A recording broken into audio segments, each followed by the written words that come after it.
اهلا بيكم في حلقه جديده من برنامج البابيونا. النهارده هنتكلم على احد مشاكل الذكر العربي، هنتكلم عليه من سن المراهقه للشباب لحد ما يبقى راجل كبير ومتجوز وعنده عيال. هنتكلم على الشخص ده ونسميه عنتر من وهو صغير وهو بيتفرج على محتوى اباحي او على مواقع اباحيه، وده يرجع لاسباب كتير، منها احتياجات، منها كبت. المهم ان هو بيتفرج، بس المشكله في حاجه، ان هو دايما عنده تأنيب ضمير، دايما يسمع خطب انه حرام وغلط، فبيبقى بين نارين، يعني اتفرج ولا انا غلط وكده، فبيتفرج.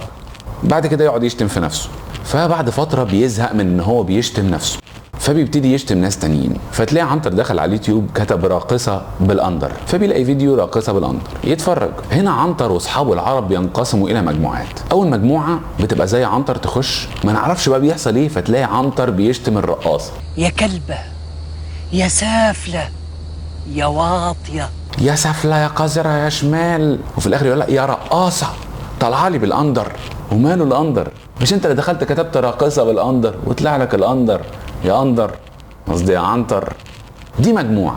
في مجموعه تانية ضميرها وجعها، فبيحاولوا يكفروا عن سيئاتهم، يخشوا يدعوا الناس للصلاح. بعد ما اتفرج يقوم كاتب كومنت: اتقوا الله، هذا المحتوى هو من قسم ظهورنا، هو من حنانا امام الصهاينه، قوموا يا عرب قوموا. انت بتعمل ايه هنا يا مولانا؟ انت جيت هنا ازاي؟ ما انت مش هتيجي هنا غير لو كنت كتبت راقصه بالاندر. مش اتفرجت يا مولانا؟ كانت وحشه؟ روح اعمل فيديو يا مولانا ادعو الناس، لكن جاي تتفرج على الراقصه بعد كده تشتمهم وتشتمها. وفي مجموعه ثالثه متصالحه مع نفسها، بيخش يتفرج، يا اما يعلق ان المحتوى كان لطيف او يمشي ساكت. لكن الغريبه ان عنتر واصحابه بيفضلوا ان هم يشتموا الرقاصه او يشتموا اللي عاملين المحتوى ده. انا مش عارف ليه بصراحه هم بيشتموه. هل مثلا عشان المحتوى كواليتي قليله مثلا؟ يعني هل يقدر يخش على موقع اباحي كبير مشهور يخش يشتمهم يقول لهم يا كفار؟ يقدر يخش على صفحه بورن ستار يشتمها؟ لا، لكن يقدر يخش على صفحه فنانه يقول لها يا سفله، يا قذر.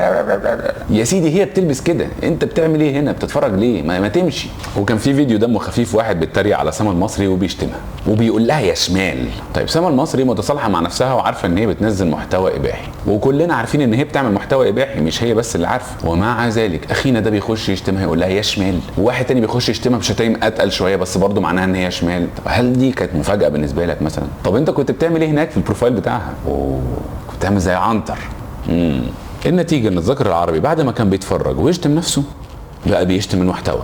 عنتر بينزل الشارع يشوف اي بنت لابسه اي لبس يتفرج عليها الاول، بعد كده يتحرش بيها، وفي الاخر يشتمها هي، وياخد صور حفلات وافراح ويتفرج عليها، وبعد ما يتفرج عليها يشتمهم وينزل صورهم يقول شوف. الحقيقه كان نفسي اخش عليك في اخر الفيديو دخلت الرجل الحكيم اللي معاه الحلول، لكن الحقيقه ان عنتر اتعود يعمل الغلط ويشتم حد تاني. اعملوا شير بقى يمكن عنتر يشوفها. سلام يا عنتر.